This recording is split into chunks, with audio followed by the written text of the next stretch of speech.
Halo semuanya, selamat datang di kelas sejarah.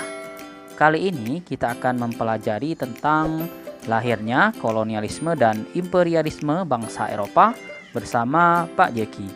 Yuk kita ikuti penjelasannya.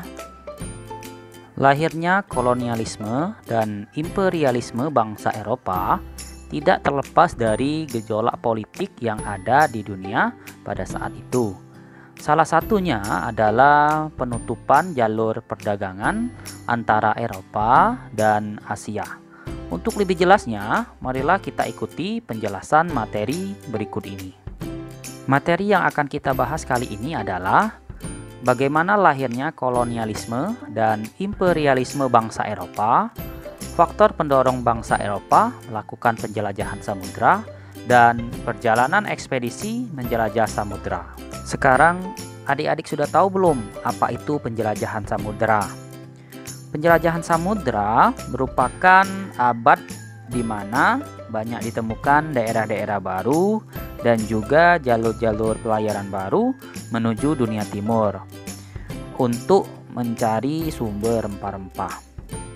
Dilihat dari kronologi sejarahnya, zaman ini menjadi titik balik yang penting dalam sejarah Eropa menuju zaman Renaissance dan juga zaman pencerahan, tetapi menjadi pemicu penjajahan di Amerika, Afrika, dan Asia. Bagaimana sih lahirnya kolonialisme dan imperialisme bangsa Eropa? Sebenarnya, bangsa Eropa tersebut melakukan penjelajahan samudra. Tujuan utamanya adalah berdagang, tetapi dalam perkembangannya mereka melakukan penjajahan terhadap wilayah-wilayah yang mereka singgahi, seperti wilayah Nusantara. Penjelajahan samudra dilakukan pada abad ke-15 sampai dengan abad ke-17 Masehi. Negara-negara yang menjadi pelopor penjelajahan samudra tersebut adalah Portugis. Kelak, negara-negara Eropa lainnya mengikuti jejak dari Portugis untuk menjelajah samudra, seperti Spanyol, Perancis, Inggris, dan juga Belanda. Sekarang, mengapa sih negara-negara Eropa terdorong untuk melakukan penjelajahan samudra? Ada beberapa faktor yang mendorong negara-negara tersebut melakukan penjelajahan samudra. Yang pertama adalah dikuasainya Konstantinopel oleh Kesultanan Turki Utsmani pada tahun 1453. Pada saat itu, Turki Utsmani dipimpin oleh Sultan Muhammad Al-Fatih atau Sultan Mehmed II. Setelah Turki Utsmani menguasai Konstantinopel, para penguasa Turki Utsmani ini melakukan politik yang mempersulit pedagang-pedagang Eropa untuk melakukan perdagangannya ke kawasan Asia.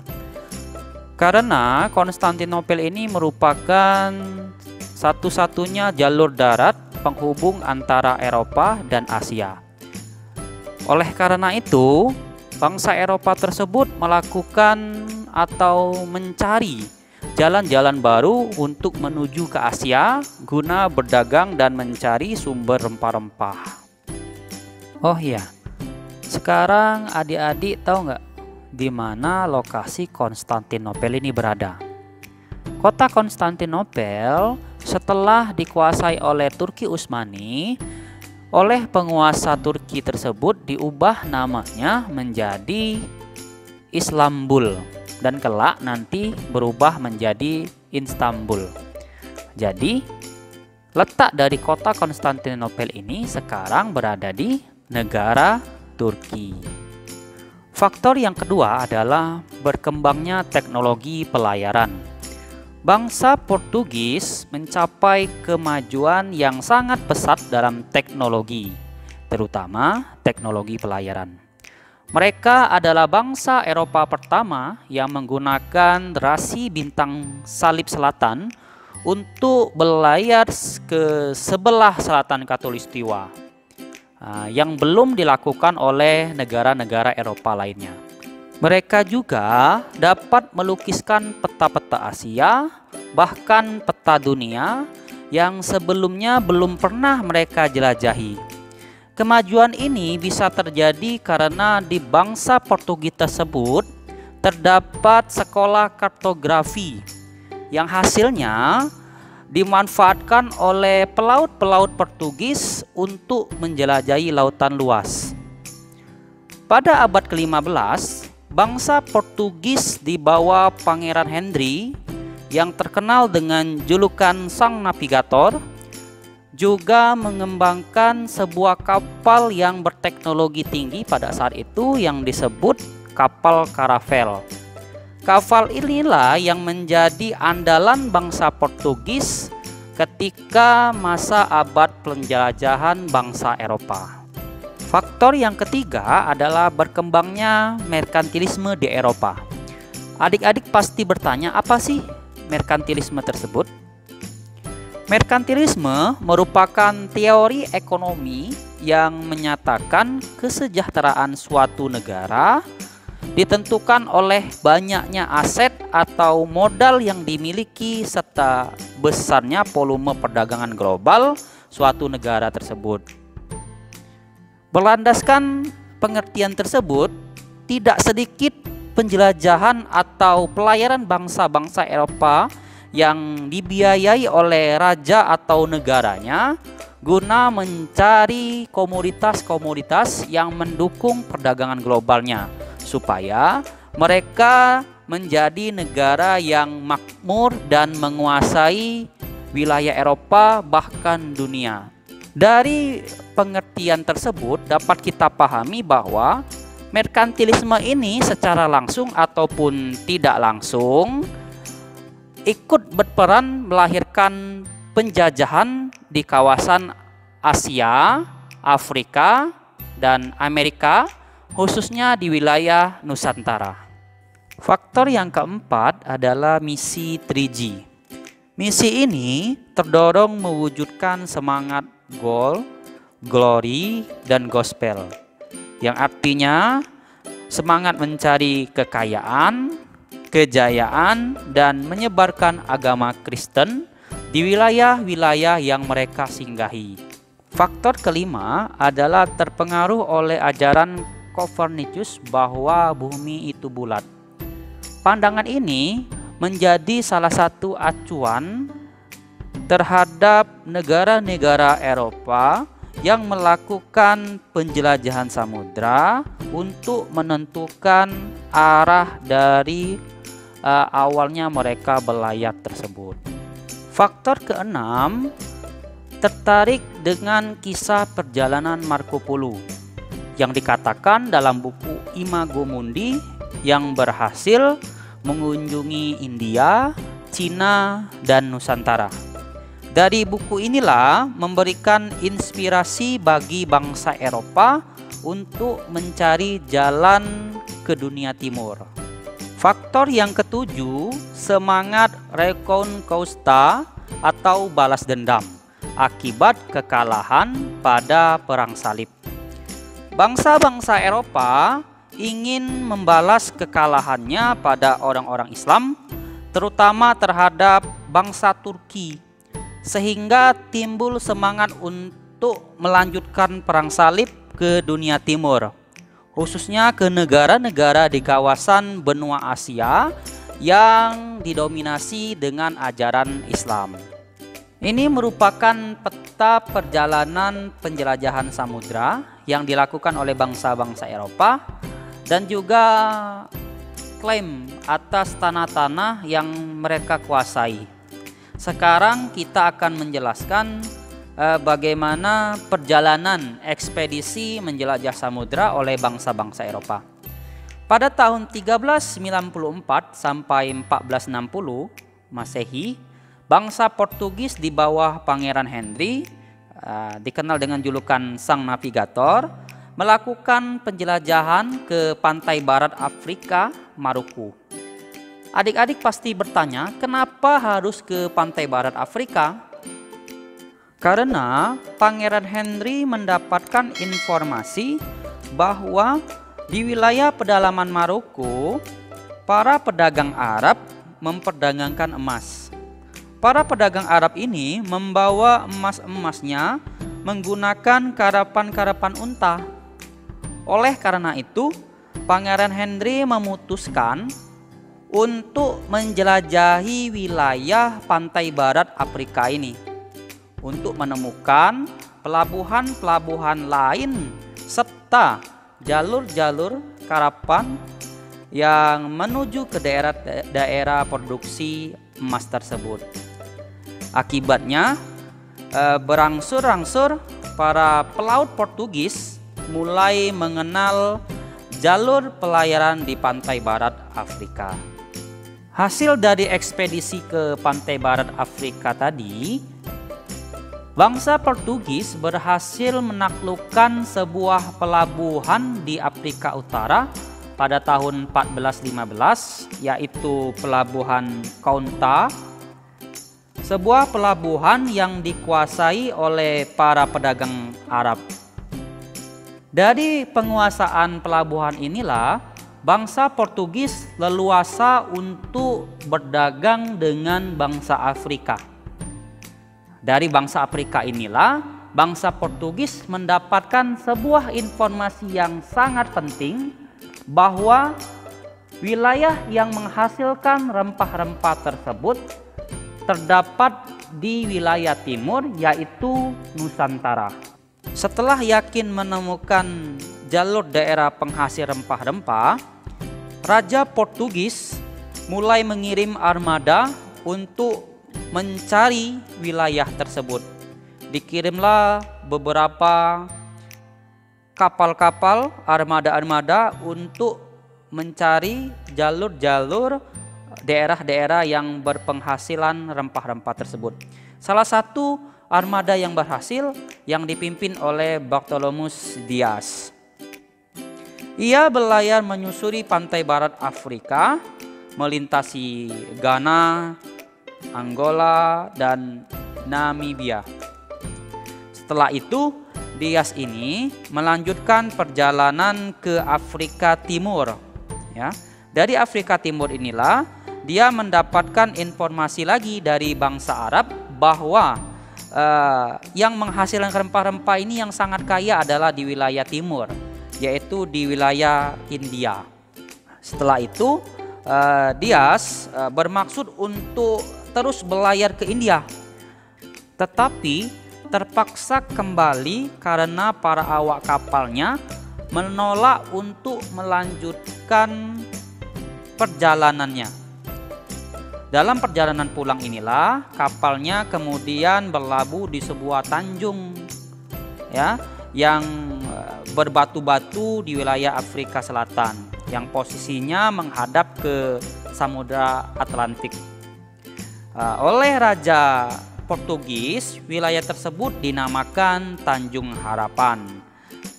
Dias melaporkan kepada raja bahwa ada kemungkinan untuk menemukan jalur ke India melalui Tanjung Harapan ini.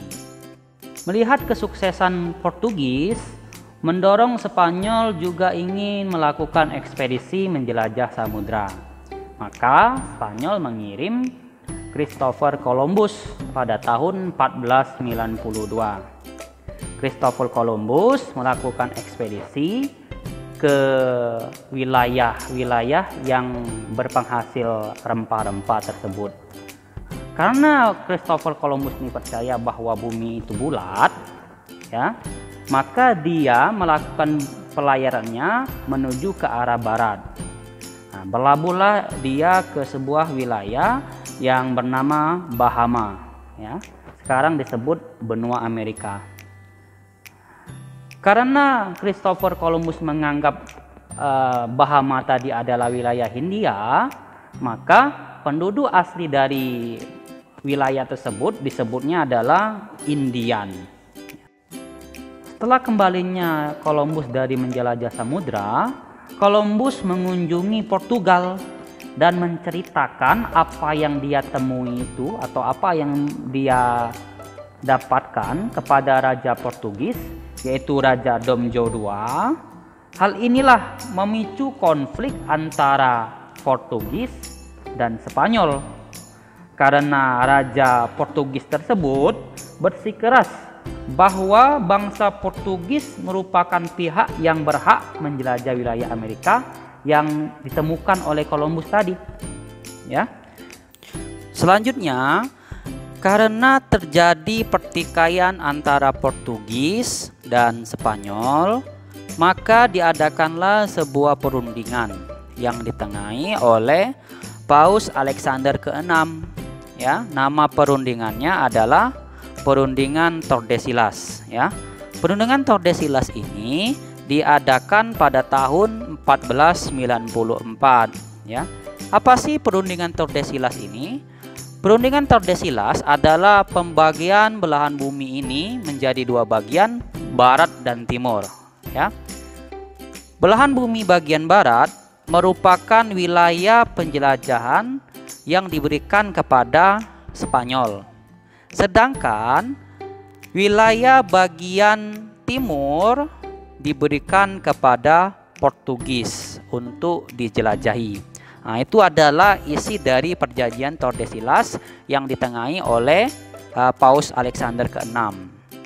Setelah diadakan perjanjian Tordesillas, maka kedua negara Spanyol dan Portugis tersebut melanjutkan penjelajahan samudra. Pada tahun 1469 sampai 1524, untuk meneruskan usaha Dias, Portugis kembali mengutus seorang pelaut bernama Vasco da Gama untuk berlayar ke timur. Pada tahun 1498, rombongan dari Vasco da Gama ini tiba di sebuah pantai, yaitu pantai barat India, Goa. Di sana dia mendirikan kantor dagang dan sebuah benteng. Setelah beberapa tahun, orang-orang Portugis ini baru sadar bahwa India bukanlah penghasil rempah-rempah yang utama. Ternyata ada sebuah wilayah lagi yang merupakan penghasil rempah-rempah. Nah, wilayah tersebut berdasarkan informasi yang mereka dapat adalah Malaka.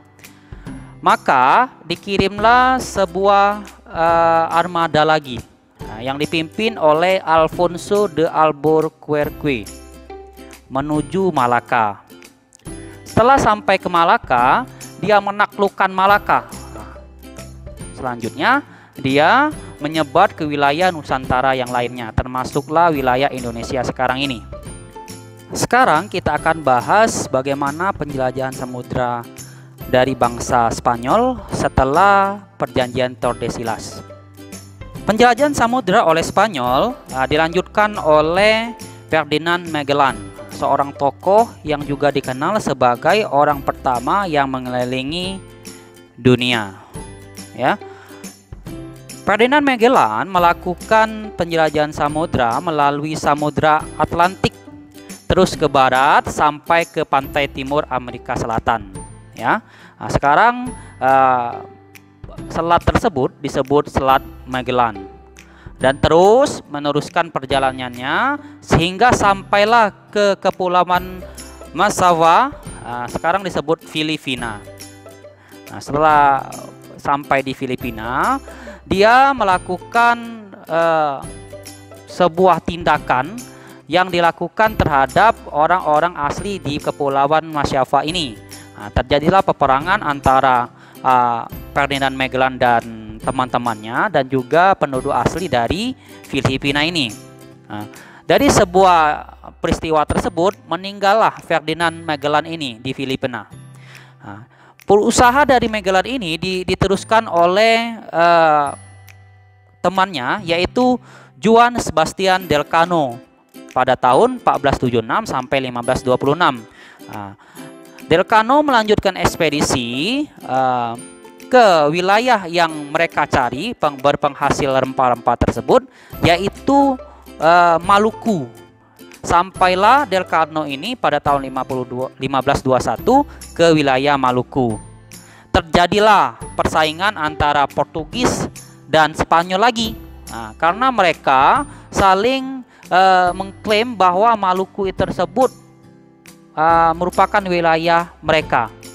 Dibuatlah perjanjian lagi, yaitu perjanjian Zaragoza, yaitu yang isinya